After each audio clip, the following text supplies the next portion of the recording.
नमस्कार, मैं doctor Radheshyam, DNB PGT, Jayprakash hospital. आज हमारा एक्सपर्ट है doctor Nishu Bansal ma'am. Ma'am, welcome to hello. Our show. Hello Radheshyam. आज मैम से कुछ मैम पूछेंगे। जो आज एक्सपर्ट एडवाइस है, जो पेरेंट्स का है, काफ़ी सारे क्वेश्चन है, उसके बारे में मैम से कुछ पूछेंगे मैम। सबसे पहले उस अफवाह की बात करते हैं कि इंटरनेट में बहुत फैलती है। क्या वाकई एमएमआर वैक्सीन और ऑटिज़म के बीच कोई संबंध है? ये सच है, सिर्फ एक कहानी है? ये बहुत ही निराशाजनक है कि इस तरह की अफ़वाह फैली गई। कई बार क्या होता है कि कुछ कंपनीज़ अपने मतलब के लिए ऐसी एक स्टडी लॉन्च कर देते हैं, लेकिन इसके अगेंस्ट में बहुत एक्शन लिया गया है और उस स्टडी को तुरंत में इरेडिकेट किया गया है, क्योंकि ये टोटली बेसलेस है। इसके बाद भी बहुत सारी स्टडी की गई है जिसमें ये चीज़ को प्रमाणित कर दिया गया है कि एमएमआर और ऑटिज़म में कोई भी लिंक नहीं है, तो ये वैक्सीन बिल्कुल सेफ़ है। कई बार लोग कहते हैं कि बच्चों को बीमारी होने हैं, उससे शरीर के नेचुरल ताकत आएगी। वैक्सीन की क्या ज़रूरत है मैम? मेडिकल साइंस इस बारे में क्या कहती है? आप नेचुरल इम्यूनिटी की बात कर रहे हैं। देखिए, नेचुरल इम्यूनिटी बहुत इम्पॉर्टेंट है। बच्चा जैसे ही बड़ा होता है, धीरे-धीरे वो पूरे एनवायरनमेंट से छोटे-छोटे इन्फेक्शन, छोटे-छोटे नेचुरल बैक्टीरियाज़ लेके अपनी इम्यूनिटी बना रहा होता है। लेकिन इसमें कुछ बैक्टीरियाज़, कुछ इन्फेक्शन ऐसे हैं, जिनका इन्फेक्शन होने का प्राइस बहुत महँगा है। जैसे कि टीबी, पोलियो, डिप्थीरिया, पर्टुसिस, ये सब की नेचुरल इम्यूनिटी बनाने के लिए अगर बच्चा इन्फेक्शन पकड़ता है, तो उसके शरीर को आगे चल के भी तकलीफ़ होती है। पोलियो से विकलांगता सारी दुनिया जानती है कि कितनी कॉमन है। वैसे ही टीबी में क्या हाल होता है किसी को भी, सबको आप लोगों को पता है। तो कुछ नेचुरल इम्यूनिटी काफ़ी बड़ी कीमत लेके आती है। तो एज़ अ सेफ प्रिकॉशन हमें लगता है कि इन जो जो भी इन्फेक्शन जो काफ़ी बहुत ज़्यादा तकलीफ़ देते हैं, उनके लिए वैक्सीन ही एक बेटर ऑप्शन है। हमें नेचुरल इम्यूनिटी पे सिर्फ रिलाई करने से हम हो सकता है बच्चे को जीवन भर के लिए कोई तकलीफ़ दे देंगे। Thank you. क्या वैक्सीन में जहरीले तत्व होता है मैम? पेरेंट्स अक्सर अक्सर पढ़ते हैं कि वैक्सीन में हेवी मेटल्स और टॉक्सिक्स चीज़ें होते हैं।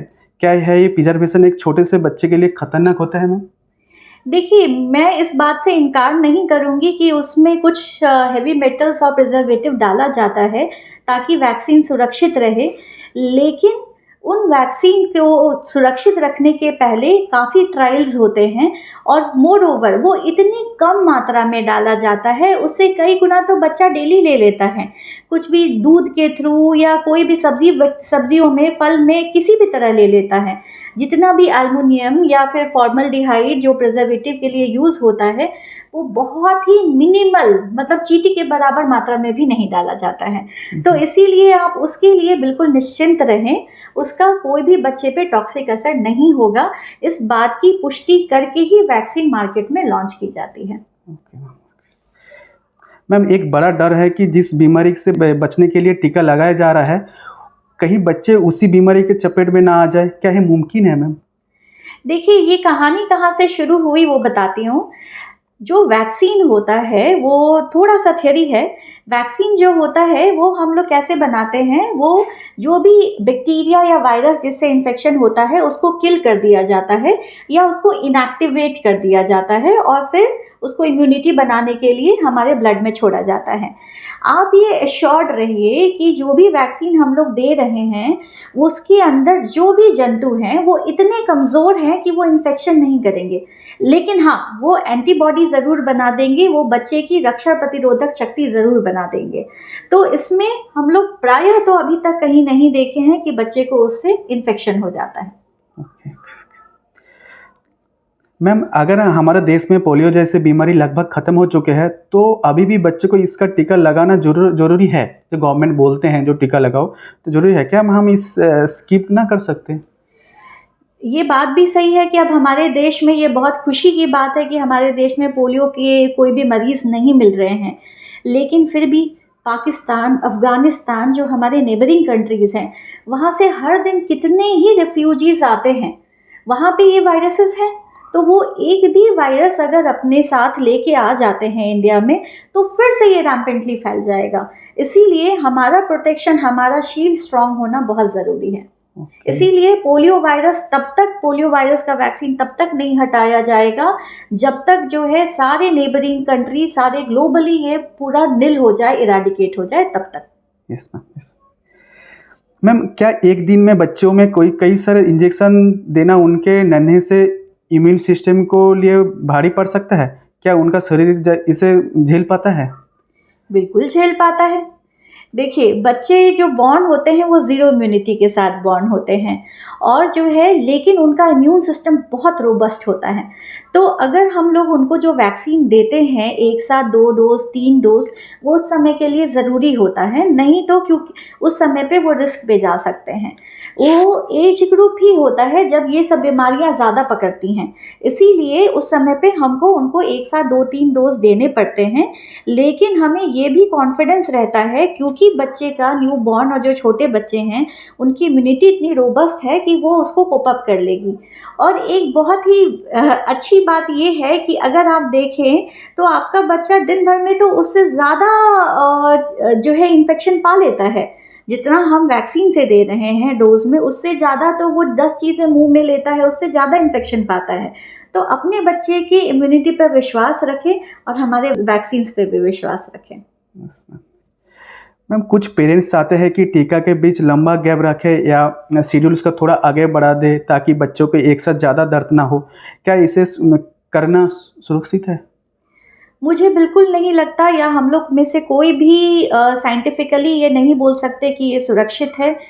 आप जितना भी वैक्सीन को डिले कर रहे हैं, उतनी देर आप अपने बच्चे को उस इन्फेक्शन के रिस्क में छोड़ रहे हैं। देखिए, मैं भी एक मदर हूँ, मैं समझ सकती हूँ कि बच्चे को जब टीका लगता है, बच्चा रोता है, वो थोड़ा-सा पेनफुल रहता है सब पेरेंट के लिए। लेकिन आपको ये भी समझना है कि बच्चे के लिए वो टीका बहुत ज़रूरी है। इसके लिए आप उतने टाइम बच्चे को रिस्क पे ना रखें, जो भी शेड्यूल के अकॉर्डिंगली जो वैक्सीन है, वो आप टाइमली लेते रहें, तो ही आपका बच्चा सुरक्षित रहेगा। ओके। मैम, अगर वैक्सीनेशन वाले दिन में बच्चों को हल्का जुकाम हो गया, खांसी है, मामूली बुखार हो गया, तो क्या माता-पिता कैंसल कर सकते हैं वो वैक्सीन लगाने के लिए या लगवाएंगे क्या? डॉक्टर राधेश्याम, ये एक बहुत कॉमन प्रॉब्लम है। हम लोग के यहाँ भी ओपीडी में हम लोग देखते हैं हर दिन 4 से 5 बच्चे इस तरह से आते ही हैं जिनका वैक्सीन शेड्यूल था, लेकिन बच्चे को हल्की-फुल्की सर्दी खांसी है, या फिर वो ये बोल के आते हैं कि हम वैक्सीन नहीं ले पाए क्योंकि बच्चे को खांसी थी, सर्दी थी। इसमें बिल्कुल घबराना नहीं है। अगर बच्चे को हल्की-फुल्की सर्दी खांसी है या फिर बुखार आ रहा है, इसमें आपको वैक्सीन कैंसल करने की कोई भी ज़रूरत नहीं है। हाँ, अगर आपका बच्चा बहुत ज़्यादा बीमार है, मतलब हाई ग्रेड फ़ीवर आ रहा है, बच्चा डिहाइड्रेटेड है, बच्चे की हालत बहुत ज़्यादा गंभीर लग रही है, उस समय पे हम वैक्सीन स्किप कर सकते हैं। लेकिन कॉमन कोल्ड, माइल्ड फ़ीवर, ये सब में वैक्सीन को स्किप करने की कोई भी ज़रूरत नहीं है। मतलब बेहिचक ले सकते हैं। बिल्कुल, बिल्कुल। यस। मान लीजिए किसी वजह से डोज कुछ महीने लेट हो गया मैम, तो पूरा कोर्स शुरू कर सकते हैं या तो आगे बढ़ा सकते हैं? ये एक्चुअली बहुत कॉमन क्वेरी है क्योंकि कई बार जाने-अनजाने में या कोई मजबूरीवश कई बार वैक्सीन डिले हो जाता है, तो इसमें घबराने की कोई बात नहीं है। आप बैक टू ज़ीरो पॉइंट पे नहीं जाते हैं, इसे हम कैच अप वैक्सीनेशन बोलते हैं। जहाँ से वैक्सीन छूटा है, हम वहीं से वापस से शुरुआत करते हैं और इसको कैच अप वैक्सीनेशन के तहत में हम पूरा कंप्लीट कर देते हैं। तो हम बैक टू ज़ीरो नहीं जाएँगे, कैच अप वैक्सीनेशन को इंक्लूड कर लेंगे। मैम, बच्चों के जन्म के समय माँ से कुछ इम्यूनिटी मिलता है, क्या वो शुरुआती महीने में इनका काफ़ी नहीं होता है क्या? हम पहले ही महीने का टीका बाद में लगवाएं?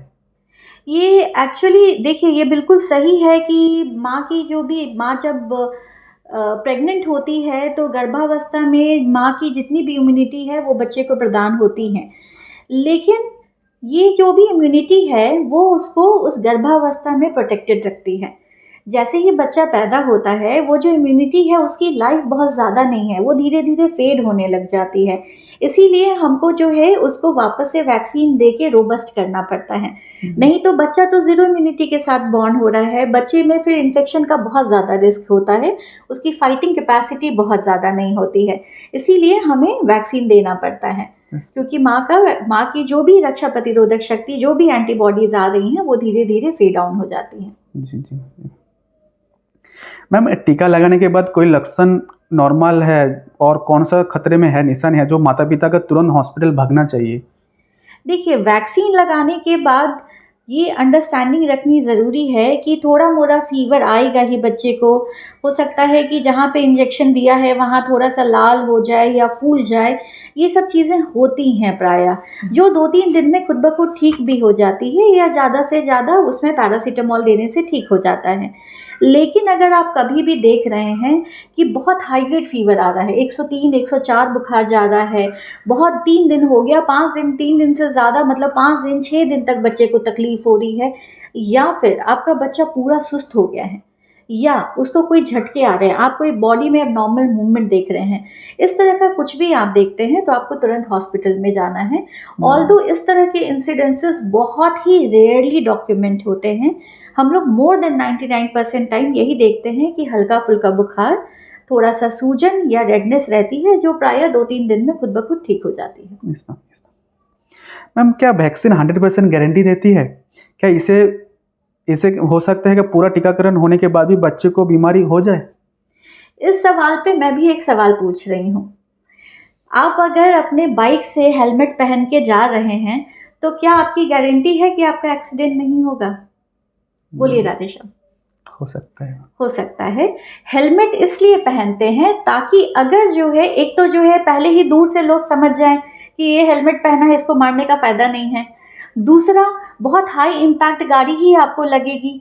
तीसरा, बाय चांस अगर आपको चोट लगती भी है, तो आपको बहुत ज़्यादा चोट नहीं लगेगी, आप एक प्रोटेक्शन गियर के साथ चल रहे हैं। जी। बिल्कुल वैसे ही वैक्सीन के साथ मैं ऐसा नहीं बोलूँगी कि 100% चांस है कि आपको इन्फेक्शन नहीं होगा। 90% चांस है कि नहीं होगा, लेकिन अगर चांसेस अगर इन्फेक्शन होना भी है, तो वो तब होगा जब बहुत ज़्यादा लोड में बैक्टीरिया या वायरसेस हैं, और वो होगा भी तो हल्के-फुल्के में ही होगा, जो यूजुअली बच्चे मैनेज कर लेते हैं। तो ये हमको एक प्रोटेक्शन देता है, लेकिन गारंटी तो किसी चीज़ की नहीं है, देखिए। Yes ma'am, yes. मैम, एक फ्लू वैक्सीन के बारे में कुछ क्वेश्चन है। क्या हर साल बच्चे को फ्लू वैक्सीन लगवाना चाहिए? वाक़ई सच्चा है कि मतलब ज़रूरी है मैम? और क्या इसे हर साल रिपीट करना पड़ते हैं? फ्लू एक बहुत ही नोटोरियस और बेकार वायरस है, इन्फ्लुएंजा।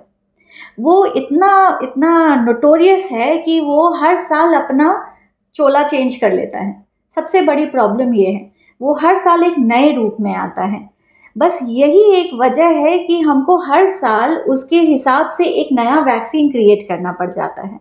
इसीलिए वैक्सीन हर साल लेना होता है। लेकिन इन्फ्लुएंजा एक इतना कॉमन इन्फेक्शन है कि इसमें बहुत चांस है कि हमारे बच्चे इन्फेक्ट हो। जो भी माता-पिता अभी हमारा पॉडकास्ट देख रहे हैं, उनको ये बात पता है कि फ्लू एक बहुत ही कॉमन बीमारी है। लेकिन जो इसकी प्रॉब्लम है वो यही है कि ये हर बार एक नया चोला पहन के आता है, नए कपड़े पहन के आता है। इसीलिए जो है हर साल नए वैक्सीन को देना ज़रूरी होता है। ये वैक्सीन हम लोग भी लेते हैं इसलिए क्योंकि हमारा एक्सपोज़र बहुत ज़्यादा होता है बच्चों के थ्रू। तो ये वैक्सीन सेफ़ है, और हर साल फ्लू लेने से आपको जो नया चोला पहन के वायरस आया है, उससे प्रोटेक्शन मिलती है। और रादर मैं तो कई बार ये भी बोलती हूँ कि आप खुद में एनालाइज़ कीजिए कि 2026 में जैसे अगर आप फ्लू ले रहे हैं, तो 2026 आपका कैसा गया, और 2025 में अगर आपने फ्लू का वैक्सीन नहीं लिया है, तो वो कैसा गया। ये एनालिसिस आप खुद करेंगे तो आपको पता चल जाएगा कि ये कितना प्रोटेक्टिव है। जी, जी। मैम, इंजेक्शन लगवाने के समय बच्चों में ना काफ़ी रोते देख के माता-पिता दिल टूट जाता है। इसे प्रोसेस का दर्द कम होने के लिए कुछ प्रोसेस है, कुछ इंजेक्शन आसान बनाने के लिए क्या टिप्स देंगे? ये बहुत ही कॉमन है एक्चुअली। कई बार वैक्सीन लगाते वक़्त हमको 2 टीम लगती है। एक टीम बच्चा पकड़ता है, एक टीम माँ-पापा को सेटल कर रहे होते हैं। तो बच्चे के लिए जितना ट्रॉमेटाइज़िंग है वैक्सीन, उससे कई गुना ज़्यादा मुझे लगता है कि पेरेंट्स के लिए ट्रॉमेटाइज़िंग होता है। इसमें हम लोग क्या कर सकते हैं, इसमें 2-3 चीज़ें बहुत हेल्प करती हैं, जैसा हम लोग प्रैक्टिस करते हैं ओपीडी में भी। डिस्ट्रैक्शन, हम लोग कोशिश करते हैं कि बच्चे को डिस्ट्रैक्ट कर दें। जब हम वैक्सीन दे रहे हैं तो बच्चा कोई गेम में या कोई टॉय में या कोई म्यूज़िक में डिस्ट्रैक्टेड रहे। और जो है दूसरा जो काम करता है वो है कि वैक्सीन लगाने के बाद अगर वहाँ पे आप रेडनेस देख रहे हैं या कोई सूजन देख रहे हैं, तो आप वहाँ पे कोल्ड स्पॉन्जिंग कर सकते हैं। या तो कोई आइस पैक को कपड़े से रैप करके वहाँ पे सेकें, या कोई भी कपड़ा उसको चिल्ड पानी से धो के आप वहाँ पे दिन में 2-3 बार सेक सकते हैं। अगर आप देख रहे हैं कि बच्चे को बुखार आ रहा है या फिर बच्चे को बहुत दर्द हो रहा है, तो आप अपने डॉक्टर के से पूछ के डोज़ के अनुसार, उसके वज़न के अनुसार पैरासिटामॉल भी दिया जा सकता है। Okay, okay. मैम आज हमारा जो सेशन है मतलब वैक्सीन विदाउट वरी का जो आज सेशन है, आज हमारा लास्ट क्वेश्चन है मैम। एक क्वेश्चन है कि मतलब काफ़ी पेरेंट्स ना मतलब जैसे व्हाट्सएप वीडियो देखते हैं या तो कुछ ब्लॉग्स देखते हैं, तो पेरेंट्स को आप क्या बोलना चाहेंगे? जो उनका क्या मतलब उनका जो सजेशंस कहाँ से लेना चाहिए, कौन सा वेबसाइट लेना चाहिए और किससे लेना चाहिए?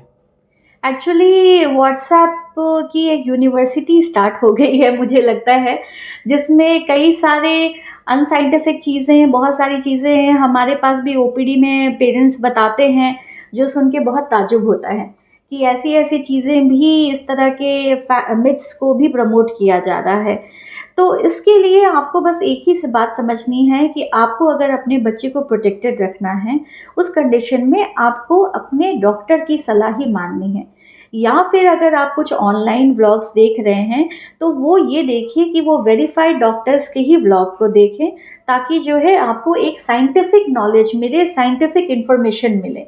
तो जो है इस तरह से जो है बहुत ज़्यादा जो ये व्हाट्सएप यूनिवर्सिटी हो गई है, उसको तो मैं बिल्कुल ही प्रमोट नहीं करती हूँ, और उसमें तो रादर हमारे पास जितने पुराने ज़माने में मिथ नहीं थे, उससे कई गुना ज़्यादा मिथ अब हमको देखने को मिल रहे हैं। ये सब व्हाट्सएप यूनिवर्सिटी की ही देन है। जी मैम, जी। तो आप अपने बच्चा, आपका बच्चा बहुत कीमती है, आप अपने बच्चे के लिए अपने डॉक्टर का सलाह ही मानें, या फिर जो वेरिफाइड डॉक्टर्स हैं, उनके ही वीडियोज़ को आप फॉलो करें। जी, thank you. Thank you ma'am, thank you so much ma'am. Thank you to all viewer मतलब जो हमारा आज लाइव सेशन देख रहे हैं। मतलब आई होप मतलब आप लोग का सबको अच्छे से मतलब जानकारी मिले हैं हमारा एक्सपर्ट डॉक्टर निशु मैम से। Thank you. आज मिलते हैं अगले सेशन में। Thank you so much. Thank you.